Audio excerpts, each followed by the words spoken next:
So first things first, they're talking about the server transfers. You guys can see it here. Long story short, what they're talking about is fixing the issues that have happened with the free transfers. Yeah, so a lot of people were able to move with the free tokens absolutely fine, but there was a lot of people that got caught in nowhere, basically. They couldn't transfer or they had issues. They need to do a manual fix on this. So for you guys that have had issues, a fix should be coming your way soon, but right now that is what they're working on. Next, they're talking about region transfers. Basically, they're gauging interest on what they can do, how many people are interested, how they can do it, things like that. So at the moment, there is no confirmation of region transfers coming. However, there's a link there. And I guess if we're watching on YouTube, there'll be a link below. Go and show your interest on that forum post thread there. They just want to know where you are, where you want to go, and a little bit of information so they can make the region transfers fantastic when they do come. That's what they're trying to do. This is a big one, big topic for us, I think for everyone. Server merges. So server merges are coming. They ran a test in the closed beta, which some of us knew and experienced, or we knew someone who was within that transfer, which caused quite a few issues, which apparently have now been fixed and addressed. They've added a countdown timer to worlds. So if I'm in one world and you're in another, there should be some sort of countdown timer to let us know that we'll be merging servers. They will be testing this in the PTR first. This obviously brings on issues, maybe not the right word, but complications with regards to who owns territories, how they are compensated if they lose it, that sort of stuff. Just lastly, a few factors that they're considering with the actual merges. So one is the population on the server, how engaged the server is, which is kind of interesting. So it's not just about the actual size of how many people, but how much is going on that server. And then, of course, the faction representation. You don't want to merge a Marauder-heavy server with another Marauder-heavy server. It's just going to fuck it up. So they're looking into all of that.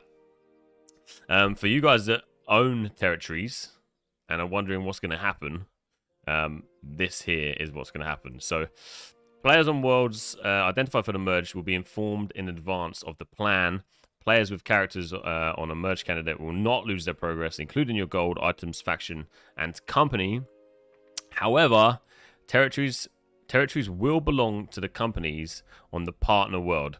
For example, if World X is confirmed as a merge candidate and World Y is identified as the partner world, players on World Y are not impacted other than the influx of players on the world. Worldwide territory ownership persists after the merge. Companies are compensated 50,000 coin, which is 3.3 times the cost of a war, for the loss of the territory ownership due to a world merge. World X characters are relocated to World Y.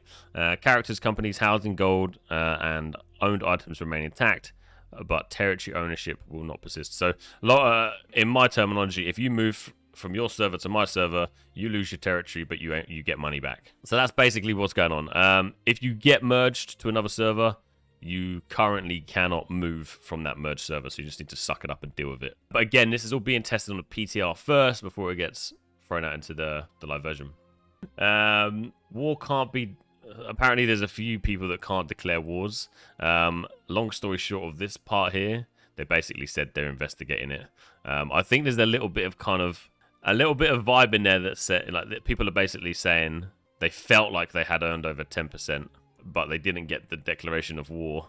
Part of this makes me feel like they're saying, well, get more than 10%, man, deal with it. But apparently they're going to start investigating this and just double check to make sure that if someone did earn more than 10%, that they are actually able to declare the war. This is a huge part here. So onto luck. In short, there are two ways to interpret luck. An overall scale that you can think of as a ratio of when things occur or a percentage chance to occur. And then secondly, a relative scale that has movable odds based on other values we add into it.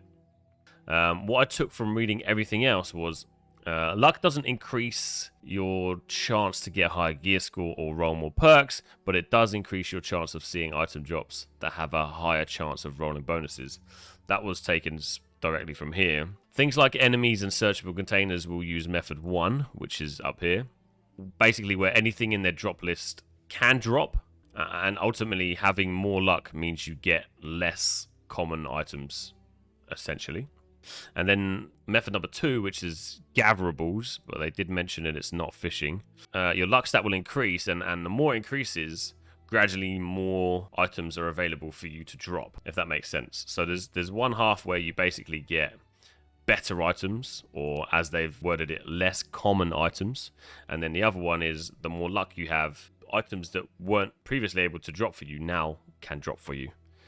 There's a lot more here, and it's definitely worth us going through it properly. But again, I've popped the link for you guys. Have a quick read for yourself. So incentivizing players to join a less dominant faction.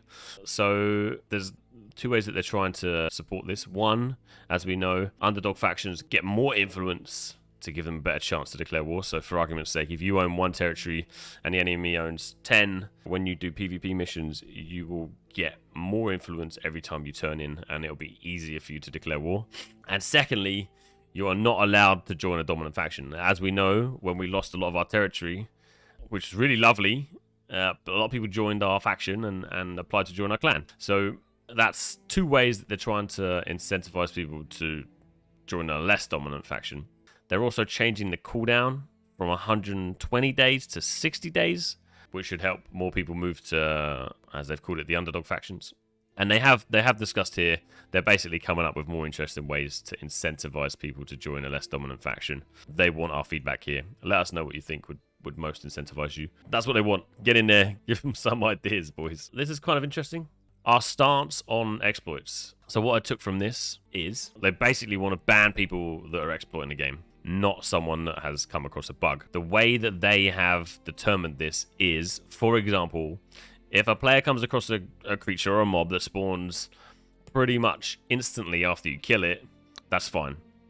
You might be able to kill it once, you might be able to kill it twice. If you're cheeky, you might be able to kill it 3 times. But if you decide to continue farming that shit for hours and hours on end, it will give you an unfair advantage to someone else in the game that hasn't found this bug, and they would class that as an exploit, which is a bannable offense.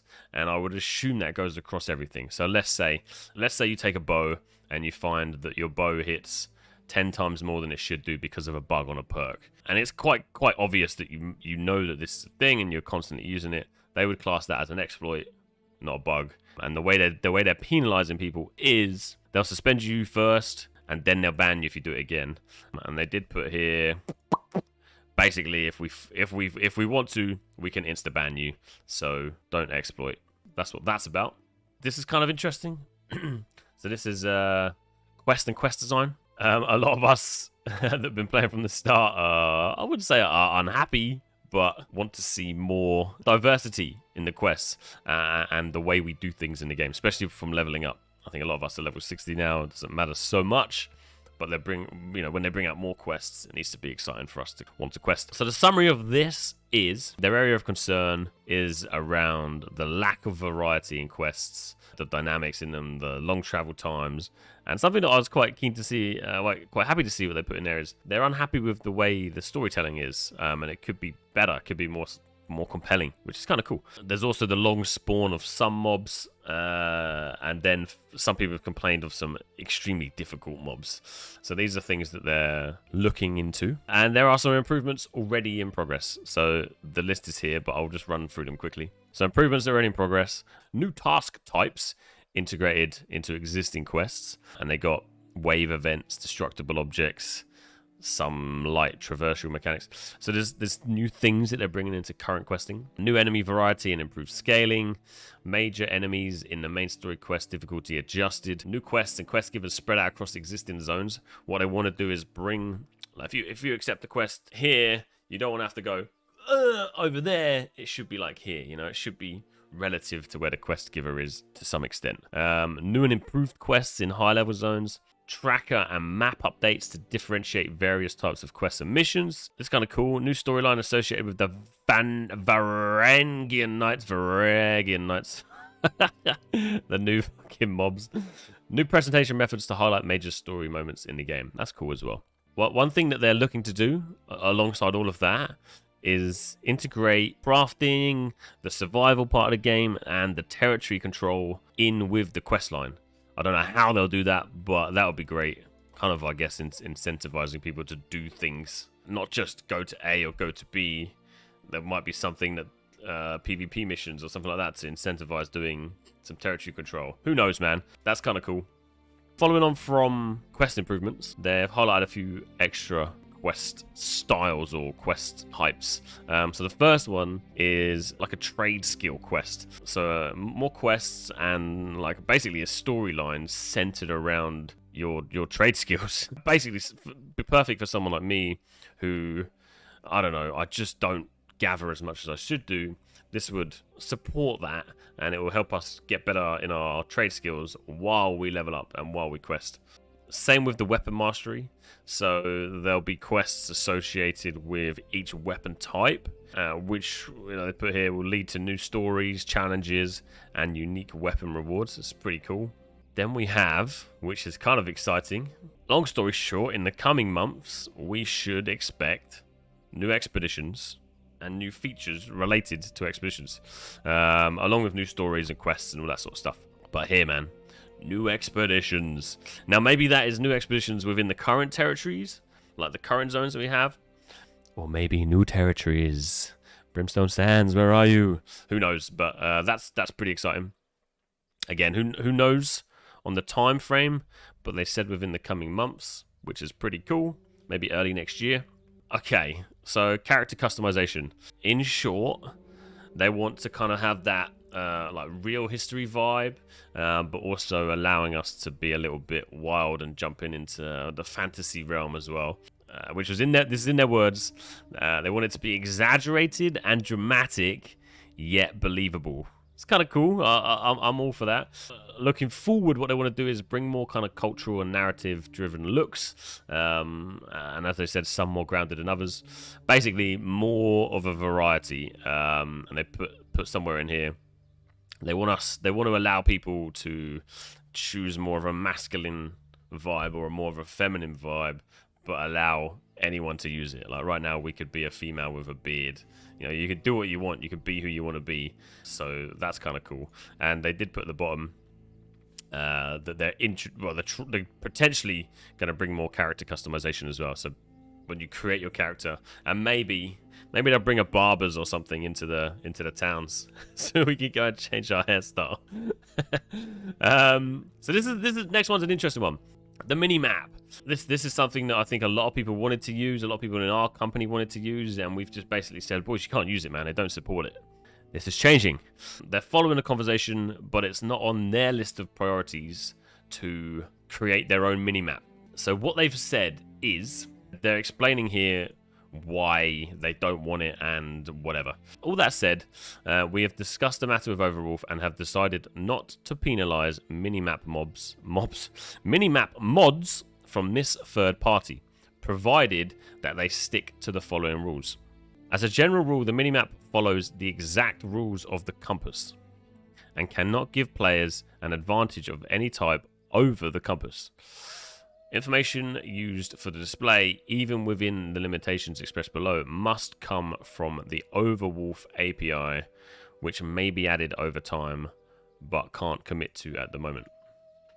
Anyway, the minimap can show player position, show players in a group, as we do on the compass, only show node placement if they've unlocked that node via trade skills, provided it is within the range of the compass, only show AI that you've unlocked via trade skills, as the compass would, and within the range of the compass, and of course only show quests as they do on the compass. At the moment, if you have access to it, you can go and download the minimap and you can use it and you won't get banned. It says here, following from all of that though, boys, it says here, at this time we can confirm that we have not banned anyone for using a minimap mod from Overwolf. In the future, we may change our position on this and decide to add a minimap themselves or change our position on allowing Overwolf. If we were to change, we would give plenty of notice, along with a designated grace period where we would not ban players for continued use, but we would take action after the grace period has ended. So at the moment, you can use the minimap. This has changed, and you can use it. I don't have the link to it right now. If I find it, I'll put it on the YouTube video down below. Okay, company concerns. This is a funny one. It's also not funny. It's not funny. Lots of governors have been very bad. They've been ripping off their companies. They've been doing things that they probably shouldn't be doing. And in the words of Amazon, with that power comes risk that bad actors will use the power for self-gain. So what they're going to try to do in the future is bring things such as like a better permission system and also a company ledger, so the entire company can see what comes in, what comes out, and what goes on within the company. But unfortunately, that is on a low priority list. So for the time being, I'll keep siphoning that company money, boys. I mean, I wish I did, because I've got so much bad gear. I need to buy myself some good gear. But yeah, that's a good thing. I wish this wasn't created out of someone doing bad. I wish this was something that was brought into the game to allow people to do good from the start. But whatever. Hopefully, it comes into the game sooner rather than later. Okay, so something that I know our community is like really keen on is the combat. So they're talking a lot here about the combat responsiveness. Long story short, Amazon are working to improve the weapon swap responsiveness, making sure it's consistent. So a lot of us probably find that you're in a war or you're in a big fight and you switch weapons and you go to, I don't know, use your life staff or use your hammer, and you're still stuck on your sword and shield, or you're still stuck on your rapier, or whatever it may be. So they're looking to make sure that that is fixed. They're also looking to make sure that, in their words, they said they're looking into the dodge cancel windows. For example, if you're able to dodge you are able to dodge cancel out of some recoverables, but not others. And in the end, the goal is to make sure that it's like the dodging, the dodge cancels, anything like that is consistent between all weapons and all abilities. So it shouldn't just be you can dodge out of this but not out of that. It should be you should be able to dodge out of everything or nothing at all. So they're looking into that, and they're also bringing out a bigger balance patch to make use of to try and make the less used abilities a bit more powerful to continue to create that kind of combat diversity, basically. Which kind of leads on to the weapon balance changes as well. This is something that we have to go through another day, maybe tomorrow. But here is a fucking full list of updates that are currently in the PTR. And as they've said, will be in for the November release. I haven't read through them yet. You guys have a look through. It's something I'll do probably later, depending on how much time we have. But it's another massive change. Just have a quick look.